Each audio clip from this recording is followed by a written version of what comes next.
لو انت عايز تبقى بتسافر كتير زي الناس اللي انت بتشوفها على السوشيال ميديا، ويعني السوشيال ميديا مش دايما كويسه، اجيب فلوس منين عشان اسافر؟ او بمعنى اصح، انا السفرات اللي عملتها دي جبت فلوسها منين؟ او كل السفرات اللي حوالين مصر بالعجله دي، والسفرات اللي هي مش عجله، السفرات اللي هي الفسح، كل السفرات دي انا جبت فلوس منين عشان اطلعها؟ ليه انا بعمل الفيديو ده؟ عشان انا كنت بسأل. انا لما كنت عايز اسافر او عايز ابتدي ان انا اروح واجي وابتدي اطلع طلعات وابتدي اسافر، انا ما كنتش عارف اجيب الفلوس منين. وكنت بشوف فيديوز على اليوتيوب الناس بتسافر وبتعمل فيديوهات وان هي راحت، وبالنسبه لي السفريه دي تكلف، يعني تكلف رقم كبير. كنت محتاج اعرف او كنت محتاج افهم الفلوس دي بتتجاب منين، او انت عشان تطلع الطلعه دي عملت ايه او جبت فلوس منين. عشان كده بقى انا بعمل الفيديو ده، عشان انا طلعت طلعات وابتديت اتسال السؤال. الناس كتير في الكومنتس وبيبعتوا لي على الانستجرام، والناس لما بتقابلني في الشارع بتسالني على شويه حاجات ليها علاقه بالموضوع ده. انا بجيب فلوس منين او جبت فلوس منين للسفر، او السفرات دي انا وفرت فلوسها ازاي، او ازاي بقى عندي الامكانيه ان انا اسافر. فخليني اقول لك ان هو الموضوع مش بيجي خبط لزق. يعني مش ان انا مثلا اتفرجت على فيديو على اليوتيوب في حد سافر اوروبا، سفرية أوروبا كلفت مثلا سي 50,000 جنيه، فإنه أنا من إن أنا بسأل أنا أجيب فلوس منين عشان أسافر، لأن أنا إزاي أجيب 50,000 جنيه عشان أسافر السفرية دي. السؤال ده غلط. وعشان ما أطولش عليكم، أنا هحكي لك أنا عملت إيه عشان يبقى عندي الإمكانية إن أنا أسافر السفريات دي، أو إزاي السفريات بتاعتي ابتدت تتطور لحد ما بقى عندي الامكانيه ان انا اسافر عادي. خليني بس في الاول اقول لكم على مبدئين. المبدئين دول مهمين جدا ان انت تعرفهم عشان تبقى فاهم الموضوع صح، ما تبقاش شايف الموضوع بعيد، او ان الموضوع ازاي وصعب يحصل وهكذا. اول حاجه، السفر مش دايما لازم يبقى مكلف، ومش دايما لازم يكون اغلى حاجه، ومش لازم يكون محتاج له فلوس كتير. انت ممكن سفريه انت شفتها قدامك او شفت حد عملها تسافر زيها بالظبط بامكانيات اقل شويه. يعني مثلا تعالوا يعني هنوصل للمرحله دي قدام، هحكي لكم عليها اكتر وهقول لك تجيب فلوس منين بس في الفيديو قدام شويه. بس دلوقتي خليني اقول لك انه مثلا حد سافر ايطاليا وقعد في اوتيل 5 نجوم، فركب من مطار القاهره طياره راحت مطار روما مثلا، ونزل اخد عربيه اخدته للاوتيل قعد فيه. السفريه دي كلفت مثلا 50,000 جنيه مثلا. يعني انت ممكن تعمل نفس الحاجات بالظبط بتكلفه اقل، ان انت تركب طيران ارخص زي طيران ويز اير مثلا اللي بيتركب من مطار برج العرب، ده ممكن يبقى ب50 دولار، اللي هو ب 2000 جنيه 3000 جنيه رايح وهكذا راجع. بس بتبقى متحدد بالشنط، مش لازم تسافر بشنطه كبيره، ممكن تسافر بشنطه ظهرك بس فيها الحاجات بس بسيطه اللي انت بتستخدمها. ممكن تنزل مطار ما تاخدش عربيه، ممكن تركب الباص، او ممكن تركب المترو اللي هو الاندر جراوند. وبدل ما تقعد في فندق 5 نجوم ممكن تقعد في هوستل او موتيل، او تقعد هيتش هايكنج. هيتش هايكنج ده هو ابلكيشن بيخليك الناس تستضيفك عندهم، والابلكيشن سعره رمزي قوي، اشتراك سنوي مش عارف ب 1000 جنيه ولا ايه. ده كوميونتي كده للناس اللي بيسافروا وبيقعدوا عند بعض لما بيروحوا بلاد بعض. يعني أنا مثلا لو رحت ايطاليا هقعد عند حد هناك، لما هو يجي هيقعد عندي وهكذا. وتاني حاجه ان انت تسافر بامكانياتك انت. يعني انت دلوقتي امكانياتك ما تسمحلكش تسافر بره مصر، سافر جوه مصر. امكانياتك ما تسمحلكش انت تسافر جوه مصر طيران، سافر جوه مصر اتوبيس. طيب انا حاسس بس طولت عليكم، بس يعني خلونا نخش في الموضوع. انت بقى تجيب الفلوس دي منين؟ فقبل ما اقول لك تجيب الفلوس دي منين او تجيب فلوس منين، او يعني ايه السيتويشن اللذيذ قوي اللي انت تجيب بيه فلوس تسافر بيها، طبعا احنا متاسفين على الازعاج. انا هقول لك واحكي لك بالظبط انا عملت ايه. يعني انا من 5 سنين بالظبط ما كانش عندي امكانيه ان انا اسافر اسكندريه بالقطر، فانا احكي لك بالظبط انا عملت ايه. عشان انا مش عارف 5 سنين ولا اكتر، غالبا اكتر 6 7 سنين مثلا، مش مشكله. فانا احكي لك بالظبط انا عملت ايه وانا مشيت بروسيس شكلها ايه، وبعد كده هقول لك انت المفروض تعمل ايه عشان تسافر. واللي يخليني احكي لك تجربتي هو بس ان انا اقول لك ان الموضوع ممكن، وتشوف ايه اللي حصل بالظبط بعينك، عشان الناس بتقعد تقول لك لا اشتغل واشتغل على نفسك واي كلام في الهوا، ولا في الكلام ده اصلا، وكل الكلام ده في الهوا. هو كلام صح بس يعني مش صح. يعني هو كلام صح، يعني اشتغل على نفسك كل حاجه، بس يعني هو مش لما اقول اشتغل على نفسك انا في دبانه، مش لما اقول اشتغل على نفسك كده في الهوا خلاص يعني هلاقي شغلانه بفلوس كتير واشتغل والحياه تحلى وهناكل سوشي في الجو. انا في 2017 قررت اعمل فيديوهات على اليوتيوب، وطبعا زي ما انتم عارفين اي بدايه على اليوتيوب بتحتاج سنه سنتين ثلاثه عشان تبتدي تاخد فلوس. او ان طبعا ده كان زمان، دلوقتي الناس اشطر والناس تعرف تجيب مشاهدات اسرع من زمان، بس انا احتجت 3 سنين عشان اقبض اول فلوس من اليوتيوب. طب انا في ال3 سنين دول وانا بقبض فلوس من اليوتيوب كنت بعمل فيديوهات اوريدي على اليوتيوب. كنت انا بسافر بالعجله حوالين مصر رحلات صغيره ايام قليله عشان تكلفتها عليا تكون قليله عشان اقدر اطلعها من مصروفي. كنت المصروف اللي باخده بصرف النص بتاعه واحوش النص بتاعه، وكل مثلا 6 شهور اكون النص المصروف على ال6 شهور عمل مثلا مبلغ ده يكون كان ساعتها مثلا 400 500 جنيه. اخد الفلوس دي اروح طالع بيها سفريه بالعجله مع جروب مشوار. وفي السفريات دي كنت باخد معايا موبايلي او كاميرا عندي او اي حاجه قديمه بتاعت اهلي اصور بيها عشان اعمل فيديوهات. تقدروا طبعا تتفرجوا على الفيديوهات القديمه، هتشوفوا الكواليتي. كنت بصور بموبايل ال جي، طبعا انا مش عارف هو فين بس اكيد يعني مش شغال دلوقتي. انا عارف ان الهدف اللي انا ببني له هو محتاج مني 5 سنين او 6 سنين او 7 سنين. فانا كنت ببني ان انا تعال بس نرجع شويه عشان حاسس الكاميرا في بقي. فكنت ببني ان انا اسافر سفريات بمصروفي واصورها عشان اعمل فيديوهات، عشان هدف تاني اللي هو ان انا اتعلم مونتاج. ودي الحاجه اللي انا هقول لكم عليها من الحاجات اللي انتوا تقدروا تعملوها. فانا كنت مهتم قوي ان انا افضل اعمل فيديوهات عشان اتعلم مونتاج وعشان استفيد من ارباح اليوتيوب، عشان لما تجيني يبقى معايا فلوس اقدر اسافر بيها. وفي نفس الوقت الفيديوز اللي انا بعملها دي هتعلم فيها المونتاج، فاقدر امنتج لنفسي واقدر امنتج لناس تانية، اخد فلوس اضيفها على الفلوس اللي بتيجي من ارباح اليوتيوب واسافر. طبعا هي جملة بسيطة لكن هي احتاجت 3 سنين او اكتر لحد ما اخد اول قبض من يوتيوب. فبعد 3 سنين لما ابتديت اتعرف شويه او ابتدت فيديوهاتي تنتشر شويه، ابتدى على الاقل الناس اللي بتركب عجل عارفيني. فابتديت اتعرف على ناس بيعملوا فيديوهات ان انا اشتغل معاهم، فكنت بمنتج لهم الفيديوهات او هم بيعملوا فيديوهات او للسوشيال ميديا، عندهم محتوى بيعملوا محتوى على السوشيال ميديا ومنتج لهم فيديوهات. فدلوقتي اتعرفت ان انا بعمل فيديوهات، فبعد كده بقيت بمنتج للناس وباخد منهم فلوس. بس طبعا كل المبالغ دي هي مبالغ ميات، يعني مثلا اعمل فيديو ب200، اعمل فيديو ب400، اعمل فيديو ب500. وبعد كده لما ابتدى يبقى عندي بورتفوليو، ابتدى يبقى عندي حاجه سابقه اعمال اقدر اقدمها في اشغال. وفي سنه 2021 في اخر السنه كده على شهر 9 او شهر 10، كونتنت كريتور طبعا كلكم عارفينها، هي ايمان صبحي بتعمل اللي هي عندها صفحه ماذا لو، كانت منزله اعلان ان هي عايزه فيديو اديتور. فانا قدمت. فايه اللي خلاني اقدم؟ البورتفوليو اللي انا جبته منين؟ جبته من شغلي مع الناس. اللي جه منين؟ من شغلي مع نفسي. فاهمين الرابطه؟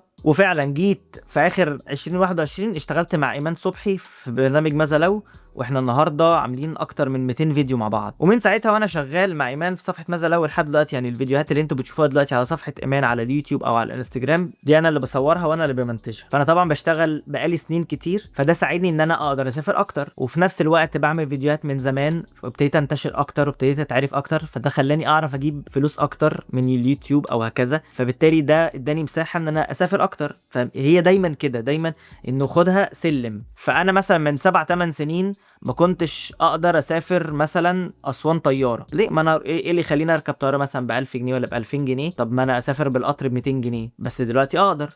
يعني فاهمين الرابطه؟ لو انت جيت على اللحظه دي على طول من الفيديو عشان احكي لك بالظبط انت تعمل ايه، احب اقول لك ان الكام دقيقه اللي فاتوا دول يبانوا طوال شويه، بس صدقني فيهم الكلام العملي. يعني ده عملي بس اللي فات فيه الكلام الواقعي اللي حصل معايا. فلو اتفرجت عليه اوكي، ما اتفرجتش عليه وداخل هنا على طول عشان تعرف انت تعمل ايه عشان تجيب فلوس تقدر تسافر بيها، فانصحك بس تتفرج على الحبه اللي فاتوا ومش هتخسر حاجه. وصدقني مفيدين، انا مش هقول لك كلام في الهوا يعني. والحاجه الاولى والاخيره والمهمه والاهم في ان انت ازاي تجيب فلوس تسافر بيها هو اللي انت لازم يكون عندك مصدر دخل عشان تروح في طريق من الطريقين. يا اما طريق ان انت عندك مصدر دخل في شغل، فانت الشغل ده تقدر ان انت تحوش منه عشان تيجي في الاجازات تسافر، او ان انت تعرف تشتغل شغلانه تخليك تسافر في اي وقت. بمعنى ايه؟ الفكره ان في شغلانات ان انت تقدر تشتغلها من اي مكان، ودي بتساعدك ان انت تقدر تسافر بفلوسها في وقت الشغل. فالسفريه بتاعتك بتتقسم جزئين: جزء ان انت قاعد بتشتغل عشان تغطي مصاريفك، وجزء تاني ان انت جوه السفريه. كل حاجه ليها عيوبها وليها مميزاتها. السفر مثلا لو انت شغال موظف في شركه وبتقبض فلوس بتحوش منها عشان تيجي في الاجازات تسافر، المميزات هنا ان انت طول السفريه انت بتشتغلش، انت فاصل، انت دلوقتي مأنتخ، انت دلوقتي بتاكل،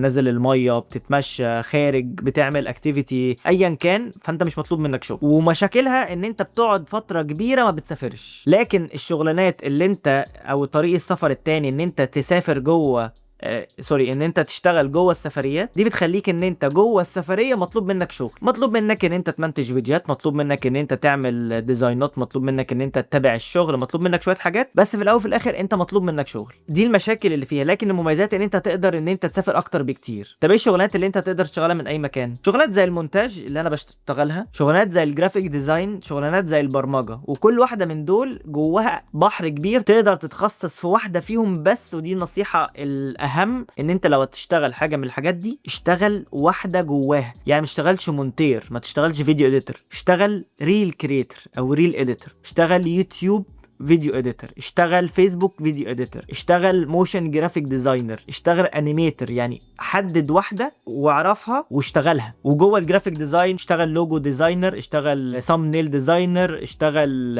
بوست ديزاينر، اشتغل يو اي يو اكس، اشتغل حاجه جوه الجرافيك ديزاين، ما تكونش جرافيك ديزاينر في العموم. وكذلك البرمجه بحر كبير قوي، خد واحده بس اعرفها واشتغلها. طيب ده الشغل بقى، عشان برضو الموضوع ما يكونش بقى في الهوا. ويا عم انا عارف ان انا المفروض اشتغل عشان اجيب فلوس عشان اعرف اسافر. الاقي شغل ازاي؟ يعني تجيب شغل منين؟ او انت دلوقتي جرافيك ديزاينر، انت دلوقتي فيديو اديتور، انا بعمل فيديو اديتنج، اجيب حد يديني فلوس ازاي؟ انا هقول لك على الخطوات، وكل خطوه على حسب هتاخد معاك وقت قد ايه، بس دي بروسيس ناجحه ودايما شغاله مع كل الناس، واشتغلت معايا واشتغلت مع اصحابي واي حد انا اعرفه نجح في شغل او نجح في شغلانه هو ماشي البروسيس دي بالظبط. وطبعا عشان هو مش كلام كليشيه، بس ربك بيرزق. يعني عمر ما ربنا هيشوفك شخص مجتهد وبتحاول تعمل اللي عليك وفي الاخر هيسيبك او مش هيديك على قد تعبك. فخليك برضو متأكد انه اعمل اللي عليك، وفي الاخر هو رزقك، وفي الاخر هو ربنا هيديك على قد تعبك، وربنا هيرزقك. وصدقني برضو من تجربة، ربنا بيديك من اكبر بكتير ما انت كنت عامل حسابك. اول حاجة قرر المجال، شوف انت بتعرف تعمل ايه، او لو انت اوريدي عندك بداية مجال من الثلاث مجالات اللي قلت لك عليهم دول، ابتدي اعملها وكمل فيها عشان تكون اوريدي خدت خطوة. ده لو انت اوريدي بتحبها يعني. تاني حاجة، اتعلم البيزكس بتاعت المجال ده. انا دلوقتي هشرح لك في مجال المونتاج، وانت خد الكلام ده في اي مجال تاني بس عشان تفهم انا قصدي ايه. ايه البيزكس في مجال المونتاج؟ البيزكس ان انت تكون معاك برنامج تمنتج عليه، معاك موبايل تمنتج عليه، معاك لابتوب، معاك اي حاجه تمنتج عليها الديفايس، ومعاك البرنامج اللي انت تمنتج عليه، اذا كان كاب كات، اذا كان بريمير، دافينشي ريزولف، اذا كان فيلمورا، اذا كان فاينل كات، ايا كان.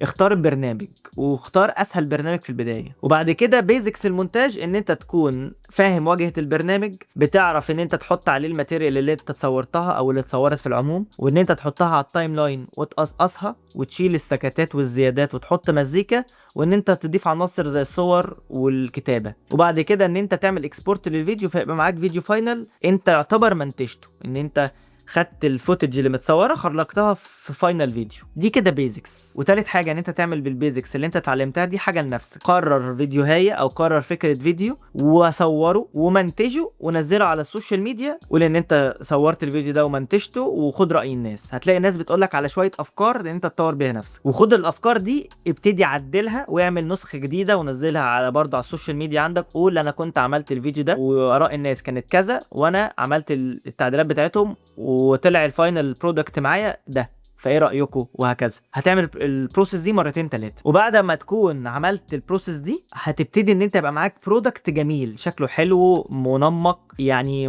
مبتدئ شويه، لكن على الاقل معاك برودكت تقدر ان انت تطلب بيه شغل. وتبتدي تشوف على السوشيال ميديا ناس بتعمل فيديوهات شبه البرودكت اللي انت عملته. يعني انت لو صورت حاجات او الدور، يبقى تروح للناس اللي بتصور حاجات او الدور. لو انت صورت حاجه جوه استوديو واحد، حد قاعد بيتكلم وانت صورته وقطعته، زي مثلا الفيديو اللي انا بعمله ده، تروح لحد بيعمل الستايل ده وتقول له انا بعرف اعمل الستايل ده وده شغلي، ولو عندك فرصه شغل انا متاح. فرابع نقطه ان انت تطلب شغل. دي تقريبا اطول مده او اطول فقره في النقط اللي انا هقولها لك. هي النقطه الرابعه ان انت تطلب شغل، هي اكبر نقطه هتقعد معاك وقت يعني. بس اول ما تشتغل او اول ما تجيلك شغل حتى لو بسيط، حتى لو بفلوس قليله قوي، هو غالبا هيكون كده، يبقى بفلوس رمزيه خالص، بس دي هتبقى بدايه، دي اول سلمه. يعني انت كل ده ماشي على البسطه، ماشي على الارض رايح ناحيه السلم. اول شغلانه هتشتغلها وهتاخد منها اول 100 جنيه، اول 500 جنيه، اول 1000 جنيه، هي دي اول سلمه على السلم، اول سلمه حقيقيه. لان من هنا بتبتدي تطلع خطوه خطوه حقيقيه على السلم. انت في الاول كنت بتدور على السلم فين،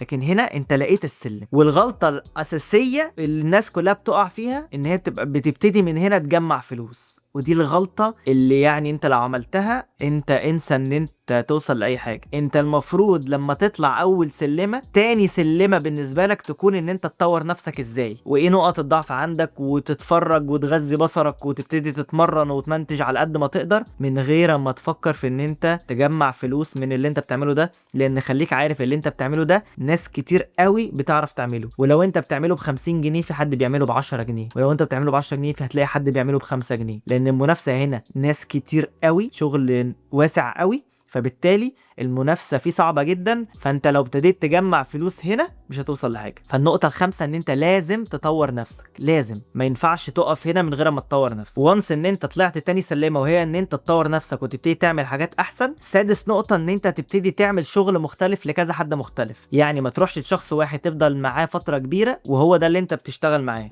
او لو انت بتشتغل في شركة واحدة، او لو انت بتعمل حاجة واحدة ما تفضلش في حتة واحدة بتعمل نفس الشغلانة. سادس نقطة ايه؟ ان انت تبتدي تعمل اشغال لناس مختلفة عشان تعرف تعمل بورتفوليو قوي في مدة سنة، سنة ونص، يبقى عندك بورتفوليو كبير، او سنتين بورتفوليو كبير تعرف ان انت تستخدمه، وفي ناس مختلفة وفي اشغال مختلفة وفرايتي، ما يكونش حاجة حد واحد وليه كم كبير. ومن هنا يا صاحبي احب اقول لك ان الشغل بيجيب شغل. ولو انت فعلا عرفت توصل ان انت تشتغل شغلانة تشتغلها وانت مسافر، بعد سنتين 3 سنين 4 سنين هتلاقي ان انت عندك الامكانيه ان انت تسافر مكان ما تحب وبتشتغل من الاماكن دي، والناس اللي انت بتشتغل معاهم بيبعتوا لك الفلوس وهكذا، وتسافر وتشتغل وانت مسافر وهكذا. فدي اهم حاجه انا اقدر اقولها لك، ان لو انت عايز تبقى بتسافر كتير زي الناس اللي انت بتشوفها على السوشيال ميديا، ويعني السوشيال ميديا مش دايما كويسه، بس ده هيحسن ان انت تكون بتشتغل شغلانه عارف تشتغلها وانت مسافر، وعملت فيها الخطوات اللي انا قلت لك عليها وهعيدها لك بسرعه في بريف. قرر المجال، اتعلم البيزكس، اعمل حاجه لنفسك، اطلب شغل بسيط،